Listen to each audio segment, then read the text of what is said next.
Maybe I'll start with introducing the points of the purpose of the conference for like 5 to 10 minutes. And then I think we should briefly go around the room, whatever that means on Zoom, to introduce ourselves, because I think a lot of us know each other, but not everybody does. So it'd be nice just to say which field you're working in and which time zone you're in, maybe something along those lines. But let me first, say a few words by introduction. So first of all, Adam and I decided that we're not going to present our book right now because I think pretty much everybody here has seen it in one form or the other over the years. So there's not that much gained with us presenting the basic claims in 10 minutes. So instead, well, first of all, we want to hear you talk, but instead I thought I'd take a little bit of time to say something about the purpose of this event and why we all brought you together. So the main reason for bringing you all here is that we ultimately want to have a conversation about empirical research in constitutional law. And we hope that our book is hopefully a good sort of starting point for that conversation. Because I think we see the overarching topic for today as studying the impact of constitutional law, be it constitutional design choices, or maybe court decisions. That's our main goal. And this involves making causal claims about constitutional law, and that is not an easy endeavor, right? So anybody who read our books knows that we are grappling with these challenges a lot. There's no easy way to quantify constitutional law across different systems. And in our book, we're trying to do some novel things, like we're doing this expert survey to see how constitutional law is protected outside of the text of the Constitution alone, but it raises a whole new set of questions about data and how we can measure constitutional law across different systems. Of course, it's causal inference is also particularly challenging. Nothing is random ever, or almost never in constitutional design or when it comes to court decisions. And in the book, what we do is we try to basically use a whole different range of methods, including survey experiments, case studies, expert surveys, interviews, but then still at the end of the day, it's challenging to make these kind of causal claims. But we believe that bringing you all together here may be obviously a unique opportunity to think through these challenges collectively. So we want to think about future directions for the field. We hope to further define and build the field, maybe draw in some new people, and maybe facilitate collaborations between those of you who don't usually do empirical research and those of you who do. And we also hope to continue this conversation beyond this one event alone. So we think it's important to have this conversation and to continue to have this conversation. I mean, Rand's very important book announced the field of constitutional studies. And I think many of you have contributed in this area. We now have a groundbreaking early studies based on, for example, the coding of constitutional text that took up very important questions, but also leave a lot of questions unanswered. And I think we want to, at this point, I think it's a good time to think about what can we do going forward, right? What other methods are available to take up these questions? How can we improve on our data collection efforts? One way of putting this is like, if these studies represent a first wave of constitutional studies scholarship, what would a second wave look like, right? So that's something we're interested in. And we invited you all here with a purpose. So Alex and Richard are economists, Keo and Matthias are sociologists, Adam, Charles, Kevin, Katarina, Rand, David Law, David Landa. We have a lot of political scientists, political scientists. But different, we think it's nice to have people from different disciplines talking about these questions, because different disciplines have often different ways of tackling challenges in data collection and causal inference. So we'd love to have these different perspectives. We also invited people who have done different types of work or have used different types of methods. So many of us, Tom, Rand, Keo, Ross, Katarina, David, both Davids really, Yvonne, Katarina have all done important case study work. And Rand in particular has made important interventions in the field to think carefully about case selection, actually, so has Katarina.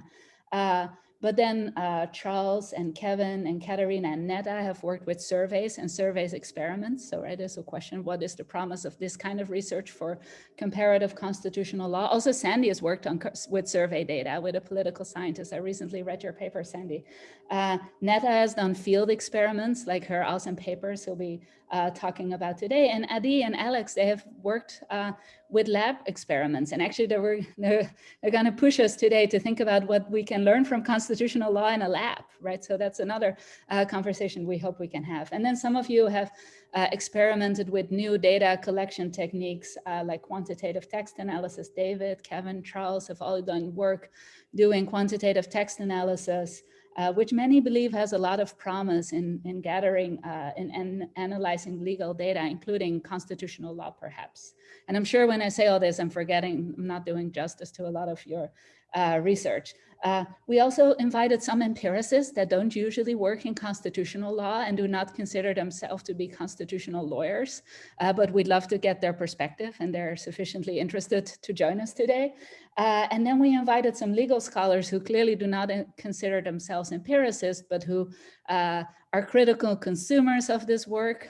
They may engage with it. They may be interested in co-authoring with those of us who do empirical work, or they may consider themselves to be critics. But we do think it's important to get all these different people in the room, because one thing from my experience, if you get a bunch of people in the room who are mostly interested in causal inference, there is a danger that we're talking about identification strategies and lose sense of what important questions are, or may lose some of the nuances that get lost, legal nuances that get lost when we start quantifying things. So I think we'd like to have all these different perspectives represented. Okay, I feel like I've said enough. To sum up some of the questions we want to talk about today. So first, what are the substantive questions that are in need of further empirical exploration when it comes to measuring impact of constitutional law? Second, what range of methods are available? What are the methods we've used, and what methods should we maybe be using as well going forward? Third, how can we improve our data collection efforts, and especially how can we go beyond analyzing text of constitutions alone? And fourth, how can we maybe facilitate an ongoing conversation and collaboration among those of you that are interested in these questions beyond this one event alone? Okay, with that, Adam, I was gonna turn to you and see whether you have anything to add. Nothing specific to add. Let me just say thanks everyone for joining. We started planning this event. I think we were sending out emails and starting on March 1st, right before the world fell apart, and we were hoping to have you here in Chicago for this. I think I'm the only person actually in Chicago for this as a result of the way this played out. And I hope that in the future we can all gather here and actually hold the in-person conference that we had secured funding for and have been hoping to do on this. Also, I know we all have huge amounts of Zoom fatigue from too much teaching, conferences, workshops, meetings. So appreciate people taking the time, and especially in this case, in that since comparative constitutional law is an international field, I think we have people in nearly every time zone right now, from East Asia to Israel to all over Europe and North and South America, et cetera. So thanks everyone for making the time. And we know that there's going to be people coming in and out throughout the day as it's their bedtime or as they wake up, and as people leave to teach and some other commitments, et cetera. So thanks for being here for what parts you can make. And I'm sure we do quick introductions. Like the question is how to do this in a way that makes sense. I'll defer to you on that, Mila, whatever you think. But I mean, like you can't really go through the room because there's not much of a concept of a room on Zoom. Like, is there, let's go through the participant screen and then just like the order is that the same for on everybody's screen, the participant screen? Nope. Yes, right? Nope. Nothing ever is. Okay. Okay, so shall I just go around and point people out and then say, can you briefly say which time zone you're in and like one sentence about what you're most interested in today or something like that? I'll start with Katerina, go in the order of my screen. 1, 4, 3,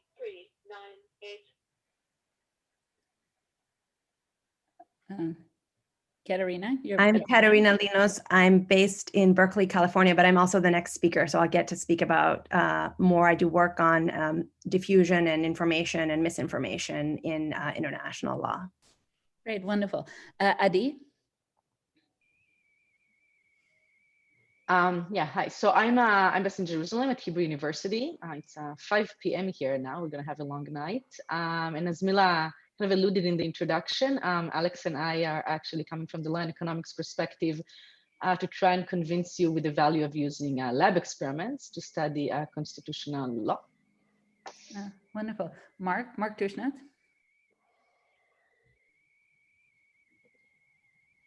I'm Mark Tushnet, emeritus at Harvard Law School. For these purposes, I think I'm most interested in what I'll call the methodological issues associated with studying comparative constitutional law.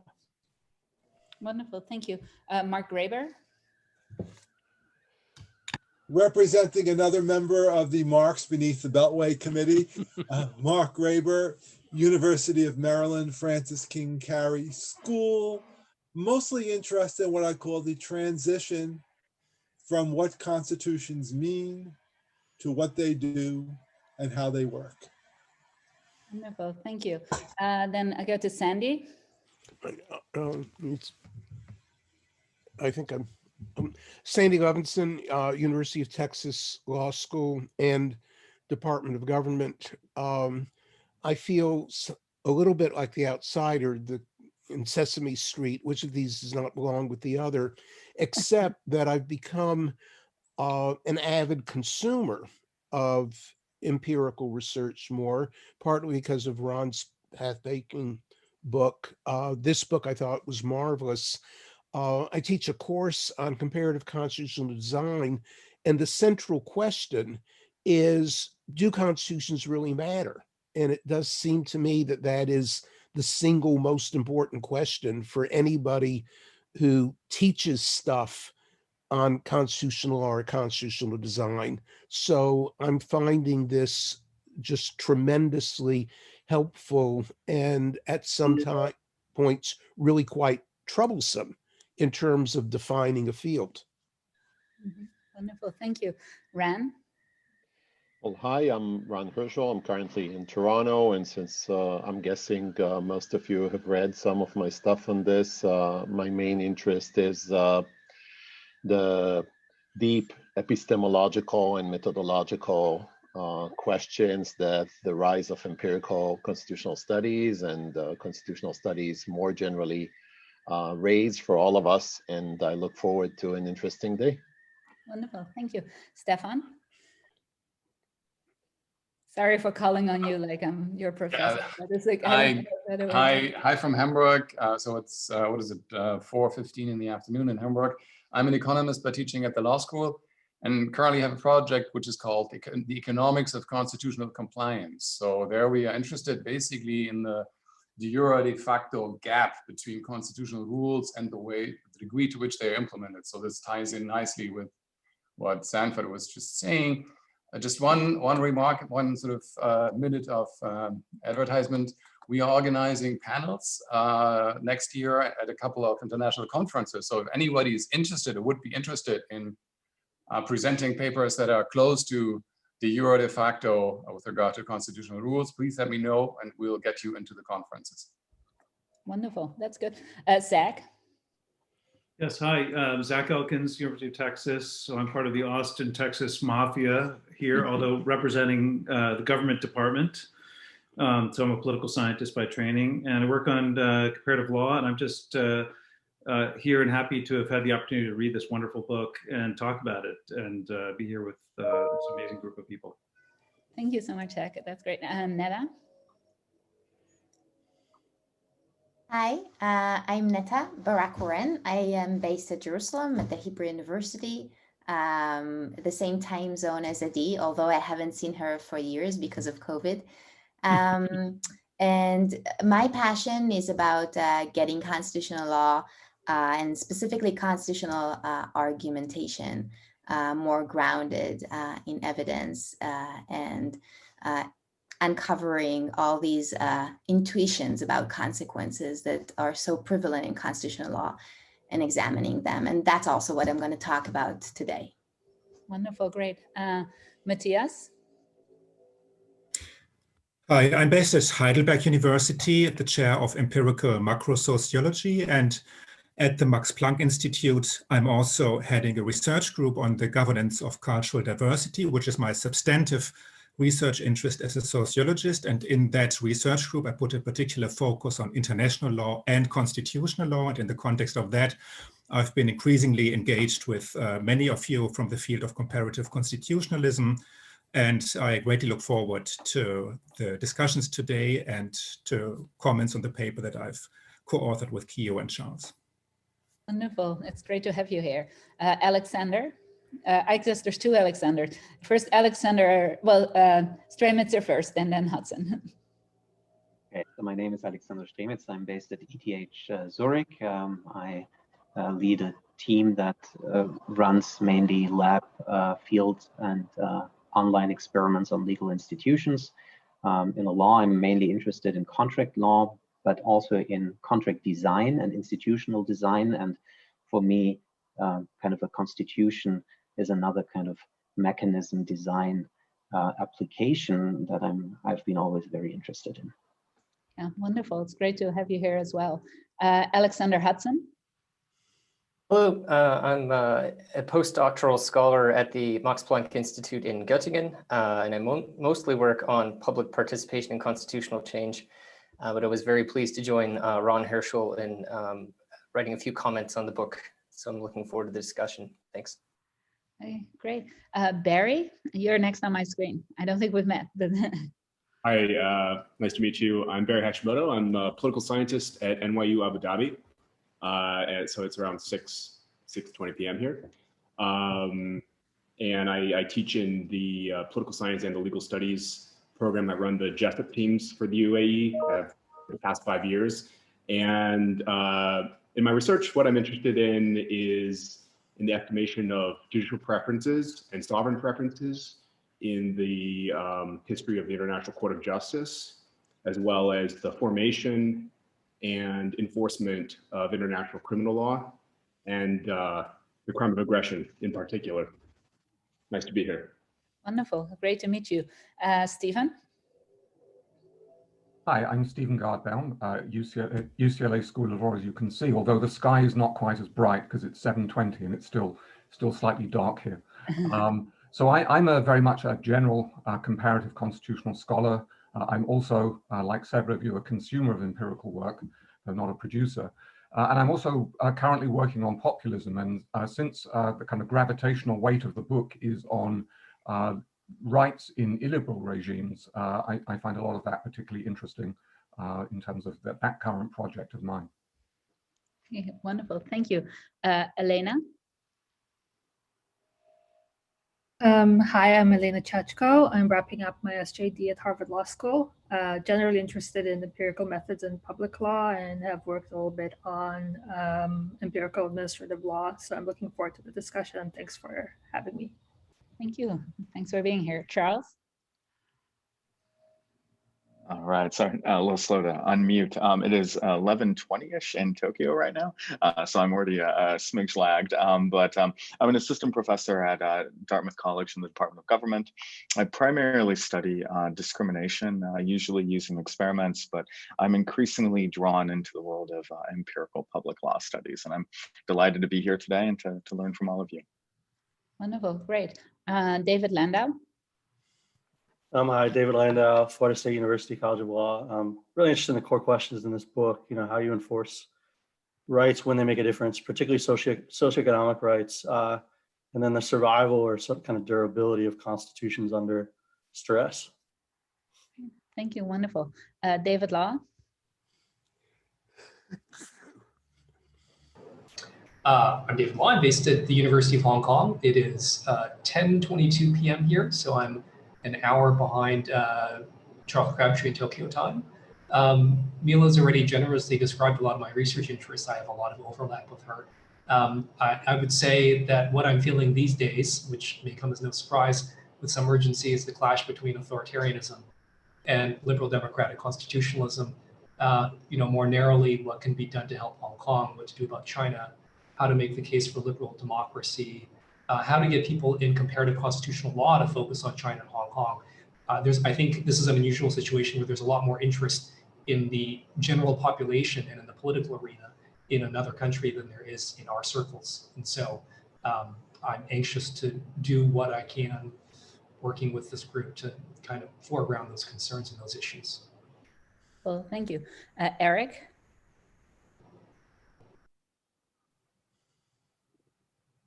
Oh, sorry, at the library can't talk. Okay, Yvonne? Hi, I'm Yvonne Tu. I'm based at Georgetown Law in Washington, D.C., where I am now. So I'm at EST time zone. I'm mainly interested in courts, constitutionalism, constitutional adjudication in fragile democracies, particularly in Asia, as well as comparative law and religion issues, and mainly through deep qualitative case studies. But I'm super interested in the sophisticated empirical and other types of work that have been going on in the field. And it's particularly with the intersection of constitutional law and politics and judicial politics. So delighted to be here. Thank you. That's great to have you. Madi?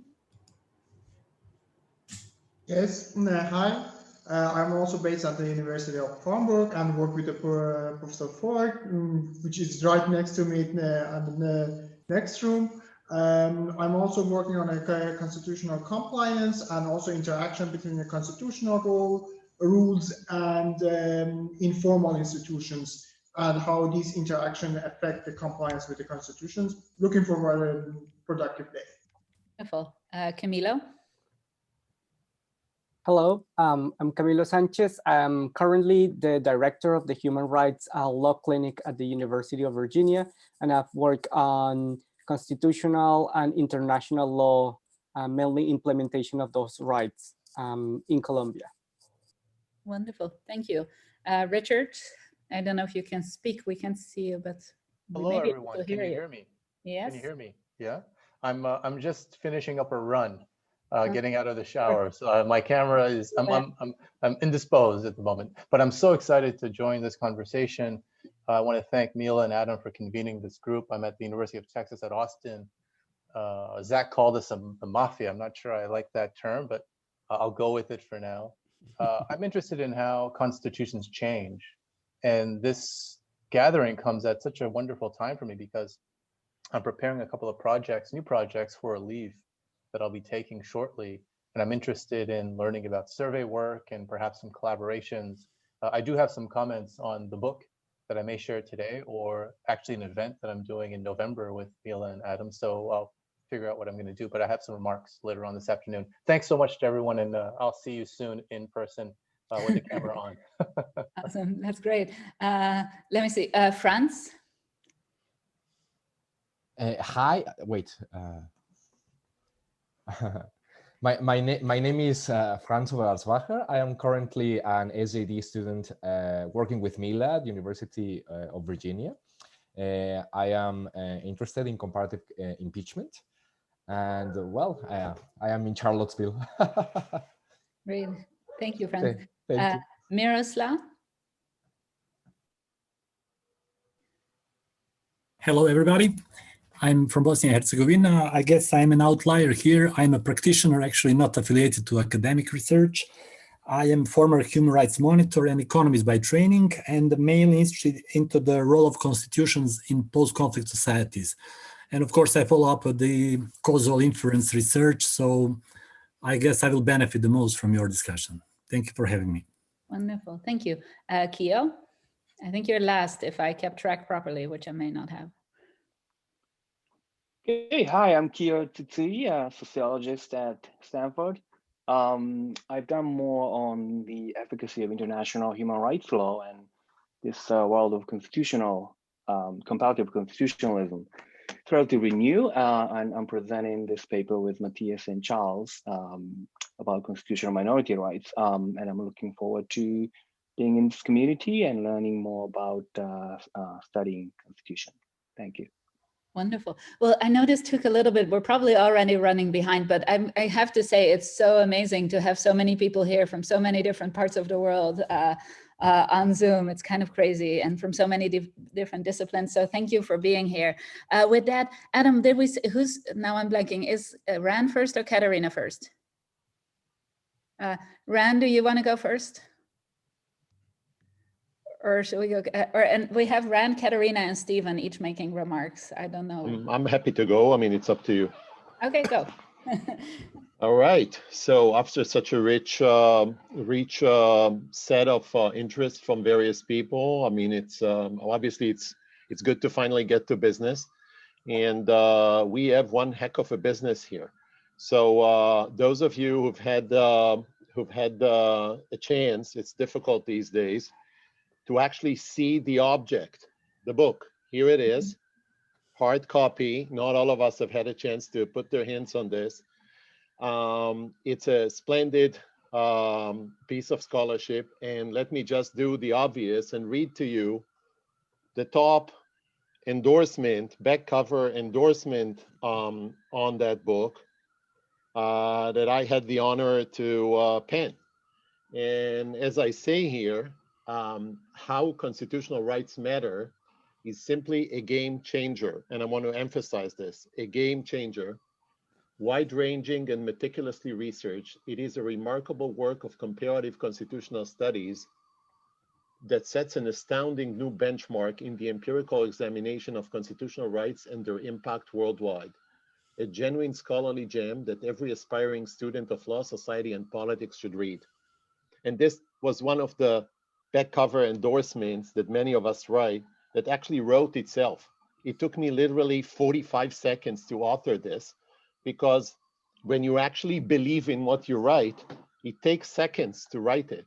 So this is a very impressive work. And I want to step back and say that these are, with all the troubles, you know, the COVID, the issues that David Law and others raised, this is also, and it may not be nice to say, an incredible time for comparative constitutional scholarship in terms of the opportunities and issues that it raises.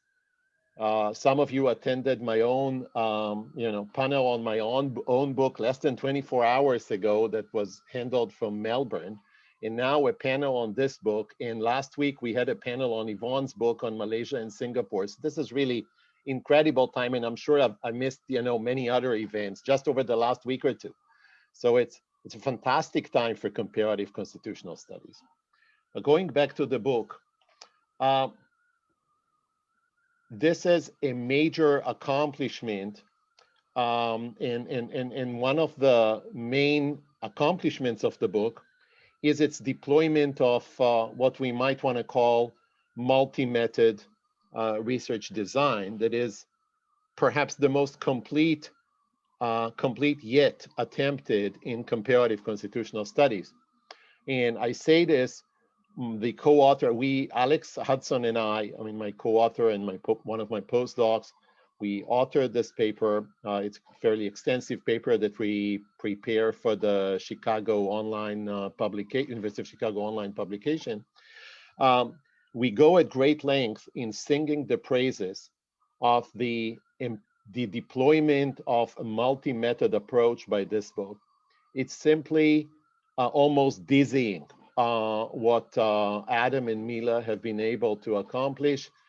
And when we add to that the substantive insights that the book advanced, we have, and I want to emphasize this before turning to some questions, the best work to date, hands down, from my perspective, on comparative constitutional studies, and in particular empirical constitutional studies. So if there has ever been an embodiment of a move from comparative constitutional law to comparative constitutional studies that one of us preached for several years ago, this is it.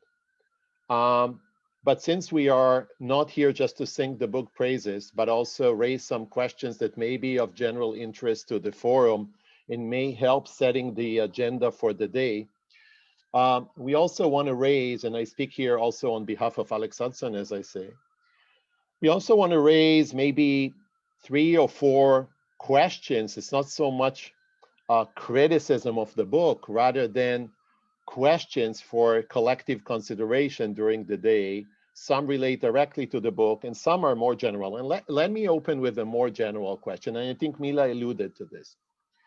So Adam and Mila's book sets a new benchmark in the quest for a more, evidence-based examination of some of constitutional theory's truisms, all those conventional wisdoms that have never been examined.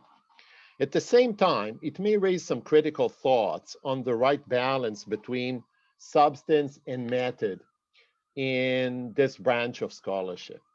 So the substantive argument of the book, and I'm of course simplifying matters, we don't have the time, is that organized interests stand a better chance to succeed than individual or scattered ones. And this is, everything said and done, a relatively well-known insight in political science, economics, and public administration.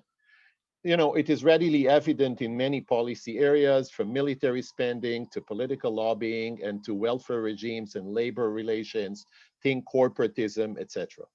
So in fact, the entire idea of resource pooling applied to a wide range of areas and contexts is based on the notion that organized interests have an edge over unorganized ones.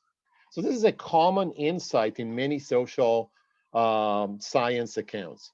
So the two examples that Adam and Mila referred to extensively, labor unions and political parties, are of course prime examples, but are certainly not unique or exclusive in that idea of interest, organized interest. So with that in mind, our first point for discussion could be that a critic might ask, what is the desirable balance between advancing novel insights and providing bulletproof empirical support for an intuitive insight, and even that in a qualified form?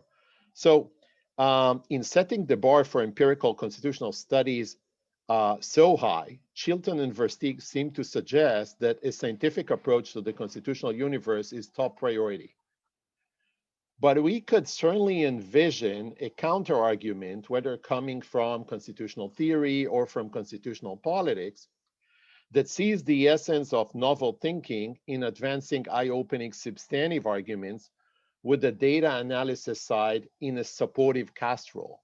So our first point is where to strike, as the field of empirical constitutional studies evolve, where to strike the right balance between the scientific dimension, so to speak, of the exercise, or the data-based dimension of the exercise, and the substantive insights advanced by the whole exercise.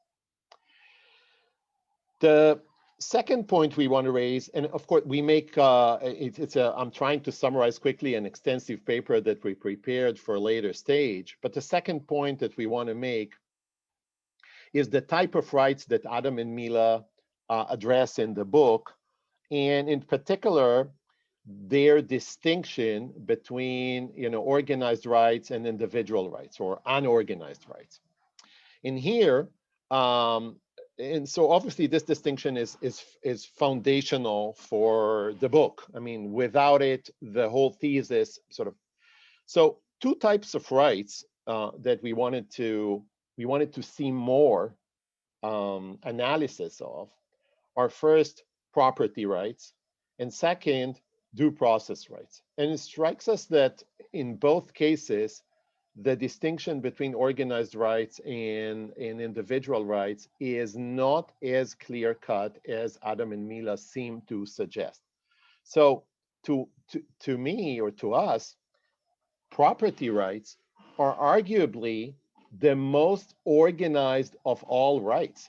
It's much more, so the belief in property rights is embedded in everything we do, from, in our moral intuition, anywhere to ownership registration apparatuses, to tax law, inheritance law, and all of these things. So it's all over the place.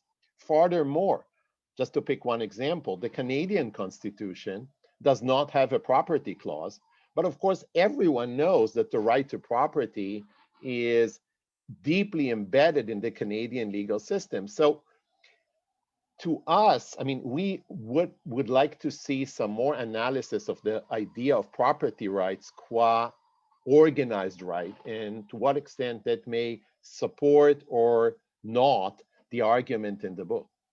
And along the same lines, due process rights are also, you know, that's another group of rights that seems to be in essence individual, but it has important organizational dimensions to it, you know, the rights of the criminally accused, etc. I'm running out of time and I don't want to belabor the point, but it's obvious that if you do the math, approximately between half and 2/3, depending on how you count, constitutional right jurisprudence cases deal with due process rights and the right to the rights of the accused. And those have critical individual as well as organized dimensions to them that I think at the very least, Adam and Mila should expand their inquiry in a follow-up work to address those rights, because, you know, labor and religion is just too obvious. It's that that it supports Adam and Mila's case, so to speak. We also raise in the paper, and that's a side issue to the types of rights that Adam and Mila talk about, the idea of group rights or collective rights. In particular, the overlook of an emerging category of rights in world constitutions, rights of indigenous peoples and their approach to collective property and other issues. So we go at great length in analyzing group rights in our paper and to what extent it fits this matrix of individual rights versus organized rights or organized versus unorganized. I'll save you that analysis for now, but the idea of indigenous people's rights and group rights may pose some challenge to Adam and Mila's theory, but let's talk about it later. A third point that we want to raise is going back to the balance between substance and method. Another big question that the book raises to us, a meta question indeed, is in the end, you know, an obvious question here is what makes Adam and Mila's study a constitutional one? For ultimately, they assign a small, if any, role to the constitutional domain itself, including constitutional courts and constitutional jurisprudence in the de facto protection of rights. Since the 1960s, rights revolution in the US, litigation, you know, has been portrayed as a main path for social change, at least in most settings. If all that matters is organizational dimensions of rights, then what happens to, you know, courts, jurisprudence, ideational or strategic accounts of judicial behavior or judicial appointments? And what role is left for litigation-oriented NGOs working on behalf of fringe causes or disempowered groups? In the beginning, in the beginning of our paper, we note that the book was, in a sense, closing a research agenda. It is a final word in some sense. But we think that at least when it comes to the practice of constitutional rights or litigation-based, it raises some major questions. What's the real effect of all this jurisprudential business and litigation business if all that matters is the organizational aspect? So, and I think Sandy alluded to this somewhat disheartening insight that all of us who try to convince our students that law matters end up with having read this book. To conclude, I want to say personally that this is a most gratifying accomplishment to see, you know, some 15, 20 years after many of us embarked upon this shift from comparative constitutional law to comparative constitutional studies, and the preach that many of us have advanced to try to incorporate social science in the study of constitutional law. This is a signal triumph of precisely that trend, and I'm truly honored and delighted to be the top endorser, I mean, top in order, not in any other, top in order endorser, back cover endorser of the book. It's an honor and a pleasure. Congratulations, Adam and Mila, and we look forward to your next grand opus. Wonderful, and thank you so much. We wish we could respond, but there is really no time for that. But I do want to say some of these things will come back in our later discussion, right? So Neta's paper really takes seriously case law, for example, and judicial decisions.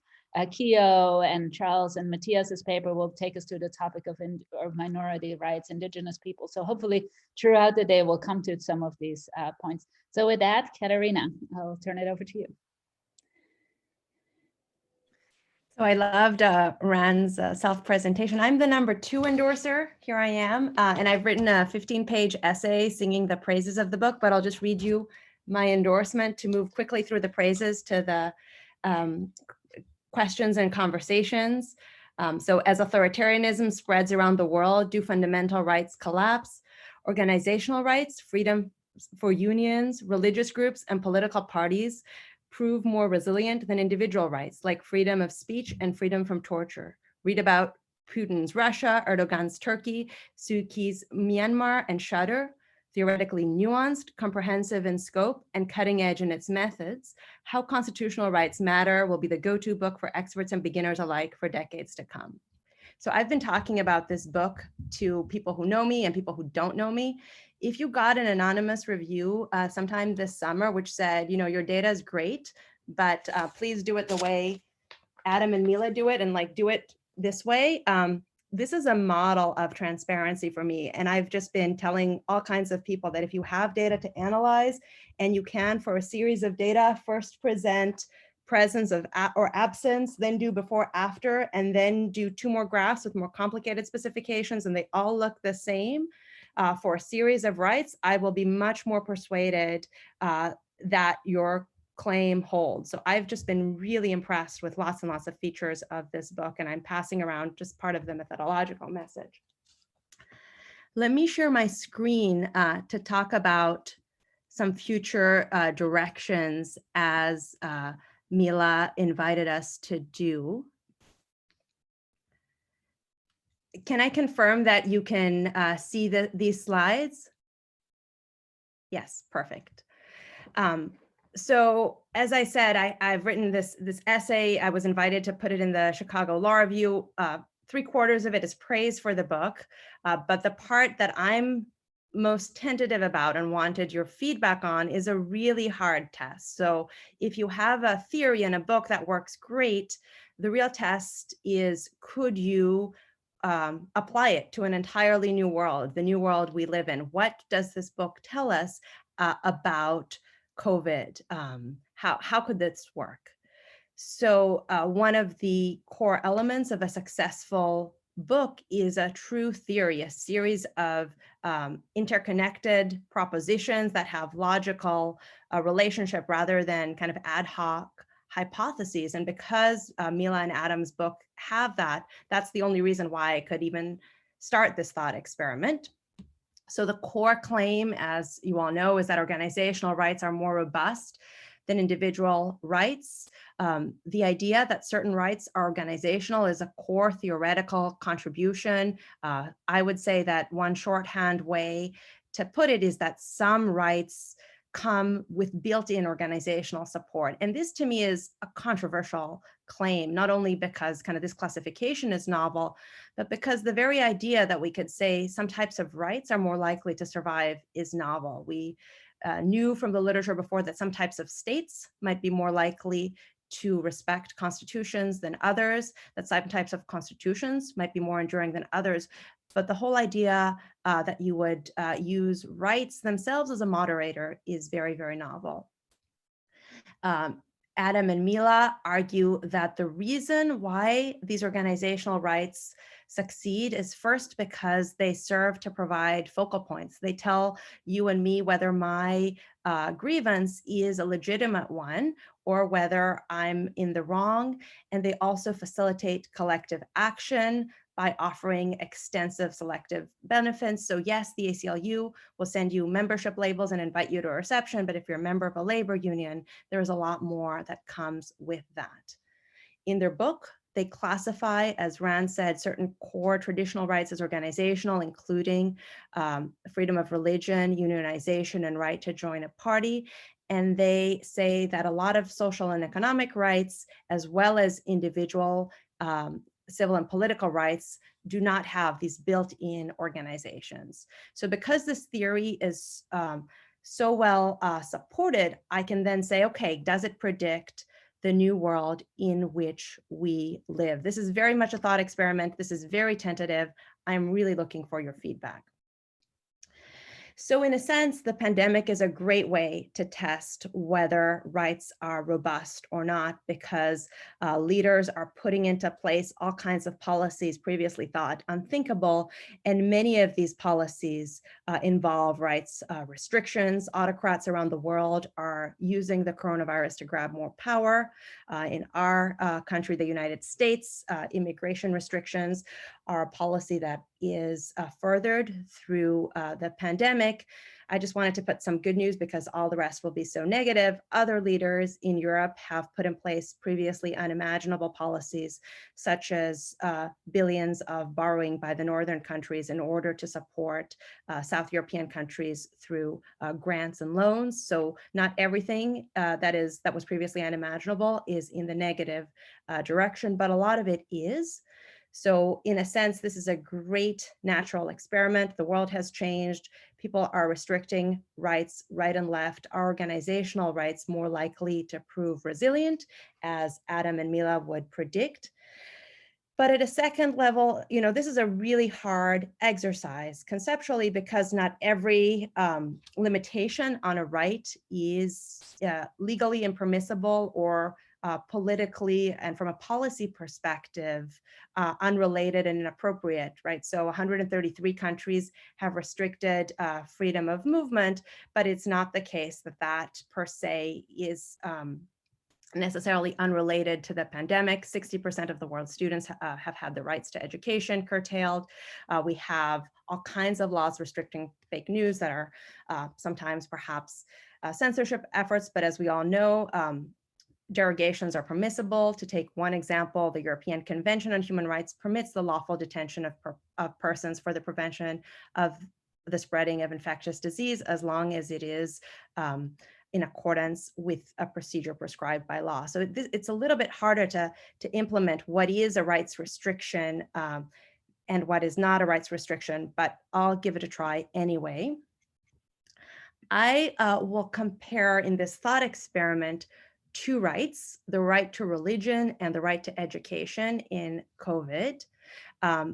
These are, one of them is an organizational right, the right to religion, and the other is classified as an individual right. So part of my thought experiment is whether this classification works and what I would expect to see in the world. And the reason I picked these two is because they have similar observable implications. The exercise of both these rights involves large in-person gatherings, often involves these. So an overall expectation, what one might see around the world, if Mila and Adam are right, is that religious gatherings with moderate COVID risk will be permitted. Instead, school gatherings with moderate COVID risk will not be permitted. Now, it's sometimes hard so early into a pandemic to see whether this ultimate outcome will hold, but what's great about this book is that it provides really careful mechanisms. So it's possible that even though we don't know whether this holds the overall expectation, we can see elements of these mechanisms at work in the world.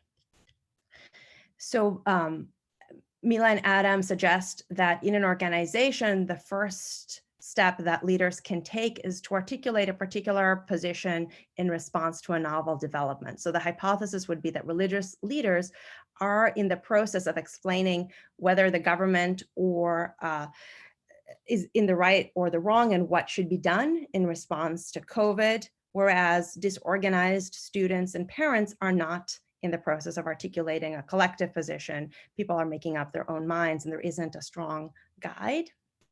And step two in Mila and Adam's book is that once this position has been articulated and shared with members of the organization, then we will see evidence of the use of political tools as well as legal tools to advance this kind of position. In contrast, students and parents will not be able to use these tools successfully because they will be lobbying as isolated individuals. Let me turn real briefly to some very top of mind evidence on what's happening to the right to religion in the COVID crisis.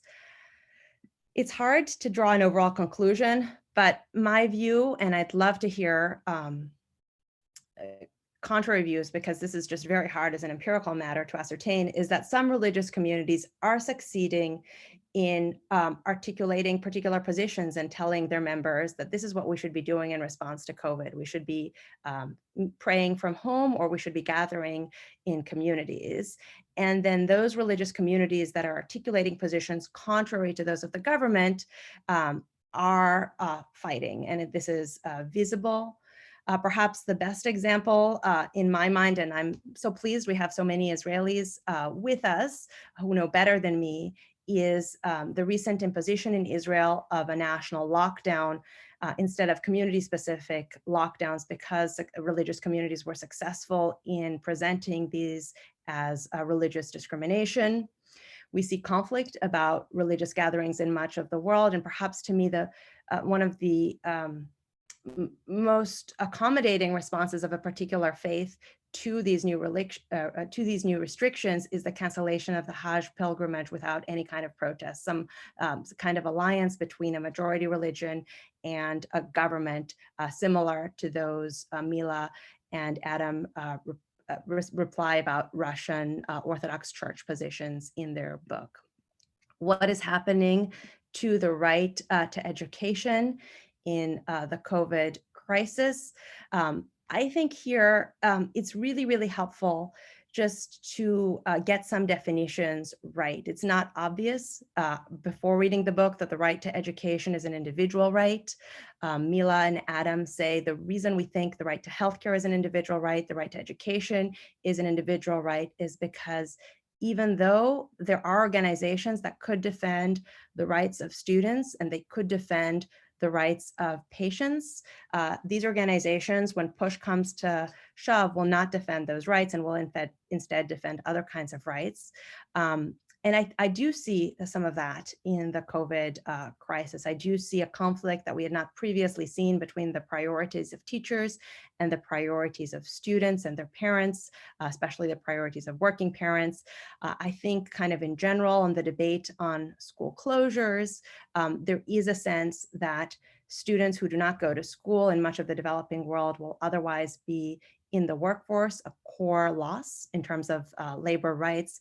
And teachers are successfully arguing that COVID is a really high risk and therefore schools should be closed and online education, to the extent available, should be limited.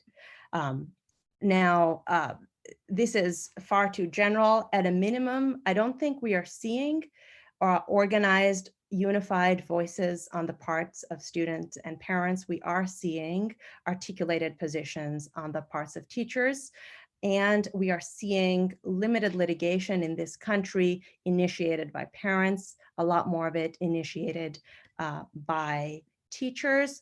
Let me just end with a map of worldwide closures. So UNESCO has a series of maps and they're updating them all the time, so you can look and see what was the case in different parts of the pandemic. But right now, schools in Europe are open, schools in China are open, in Australia and New Zealand, they are open, but in much of the Americas and in Africa, Middle East, that is not the case. And of course, as winter begins, more school closures might be implemented. Let me end here simply to say that the kind of book that allows us to extrapolate out of sample and make systematic predictions, even if they're falsified, is indeed a masterpiece. And I really look forward to the conversations later this day. Wonderful, Katerina. Thank you so much. I mean, there's so much to respond to here, but I guess I'm going to have to constrain myself and turn it over to Stephen. But hopefully we can touch upon these topics later this day when there will be more room for discussion as well. So although I'm not one of the endorsers on the jacket, I have written a glowing book review because, you know, this is a wonderful, thought-provoking book. It really is kind of, you know, as Rand suggested, I think it not just exhibits, but showcases the kind of full promise of empirical work in comparative constitutional studies. So the book makes many, many contributions. It's enormously helpful to have a global idea of the association between de jure and de facto rights.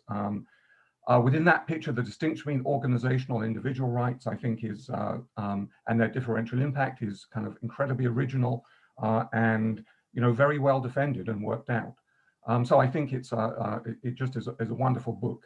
In my comments, I'm focusing on 3 of the book's many important claims. So I just have a few comments and questions about 3 of the claims. The first is that there is no general relationship between the existence of a constitutional right and de jure respect for that right. The second is that the authors find no evidence that constitutional rights are better protected in practice in democracies or in countries with independent courts, because what matters is the nature of the right, not the regime. And I suspect that will be the most controversial claim in the book.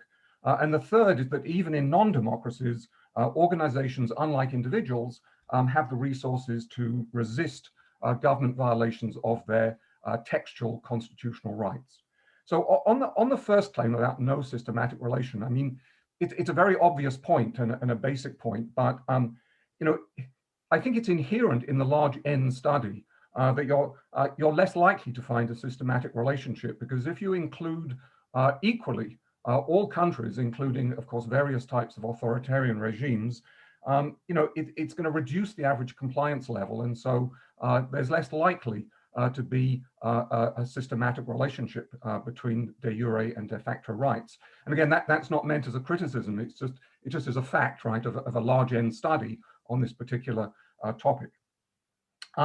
More significantly, on the not finding any evidence of a relationship between democracy and respect for rights, Adam and Mila used the CIRI Human Rights Database as their primary resource for determining the compliance with rights. And that database for 2019, which was the last time they compiled statistics, has the top 9 countries in the world for compliance with 14 rights that they follow are Luxembourg, the Netherlands, New Zealand, San Marino, Andorra, Australia, Denmark, Iceland, and Norway. And the bottom 9 countries for compliance with rights are Iran, Eritrea, Saudi Arabia, Myanmar, China, Libya, Yemen, North Korea, and Syria. Now, there are, of course, some very interesting commonalities among both lists, right? And if one looks at the top 9 countries, you know, they obviously, they're all in the global north. They're all small, relatively homogeneous countries. They share parliamentary forms of government. They have independent but not powerful courts. And they are either European or settled by Europeans. And some of these factors are ones that Adam and Mila say are among those that are outside the scope of the book, but do call for further study, because there may be associations between those factors and compliance in practice with rights. But, you know, the other obvious common factor is that, you know, those 9 countries are all consolidated democracies, and indeed are among the oldest consolidated democracies in the world. And so I just wonder how one squares that data with the suggestion that one can't find an association between democracies and rights in practice. So really, that's a kind of a methodological question about, you know, because you've used this data, so you're very familiar with it. So I'm just wondering why you concluded that you didn't find evidence of an association between the two. As I indicated, I think the main focus and gravitational weight of the book is actually on the third of these claims, that non-democratic, in non-democracies, organizational rights are ones that people can make strategic use of to resist violations of their rights. And the book begins with Russia, and the case studies are overwhelmingly on illiberal regimes or transitional or fragile regimes, you know, Poland under PIS, Putin's Russia, Tunisia after the Arab Spring, Myanmar. So that the focus of the book is very much on those regimes rather than on robust democracies. And I think the interesting point here is that in at least 3 of those regimes, right, Poland, Russia, and Turkey, the major focus has not been on mass or massive violations of individual rights, which, as you compellingly show, right, these regimes could very easily engage in. But of course, they've been focused on structural assaults on separation of powers, on consolidating their power, which raises a fundamental question about the book's title, which is, you know, when do constitutional rights matter? These regimes raise the question of matter to whom, and that is, you know, rights may not actually matter very much to governments who are determined to entrench their power by comparison with, you know, undermining the institutional structures of constitutional democracy. So in that way, with respect to those regimes, I wonder whether the organizational rights which do exist and do give some resources for resistance can be transferred from protecting the particular rights of religion or labor to more broadly protecting constitutional democracy in those types of regimes. So those are my 3 comments on the particular claims that you make. But finally, I just want to say a few words about what I think the broader implications of this, you know, incredibly powerful and successful book are. I think there are at least 2. One is that it just adds to a growing sense that the disproportionate focus on individual rights, which again kind of defined, you know, our field of study for several decades, you know, should be further tempered going forward. You know, other parts of modern constitutions may have greater meaningful and measurable impacts than rights. You know, even if individual rights don't matter, other features of large C or small c constitutions may, right, such as federalism, the structure of the political process. Now, Adam and Mila are very, very careful to say that showing that individual rights have little measurable impact is not to say they're not important. But I do think that their argument does switch the burden of proof, right, to show, well, exactly in what ways are they important if they don't have causal impact. The second, I think, general implication is that there are 2 sides to the thesis that de jure rights don't have causal effect. One, obviously, is that they don't prevent violations. But the other side is that where in practice a right is respected, it might have had in is critical to the power that they give. So it would be interesting, I think, for the rest of us to figure out how far this type of analysis might be taken. You know, what other de jure components of the post-war paradigm might similarly have little causal impact in the sense that, you know, what they're widely believed to bring about would have happened anyway. You know, how much of modern constitutions, all the effort that goes into drafting constitutions is redundant because the results would have happened anyway. What does matter in bringing the results that we care about? So, you know, to conclude, you know, of course, all good scholarship raises more questions than it answers. But what's distinctive about this book and testament to its incredible importance is that it's these fundamental questions that I think it does provoke and require us to address. So thank you. Thanks so much, Stephen. That's really great and much more further food for thought. And I think that's some of the things we want to talk about, right? What are the next questions to study, if not rights? Like there, obviously, we don't want to, our message is not to give up on constitutions or studying constitutional law. So I think we're out of time for the first panel. So let's take a 10-minute or so break.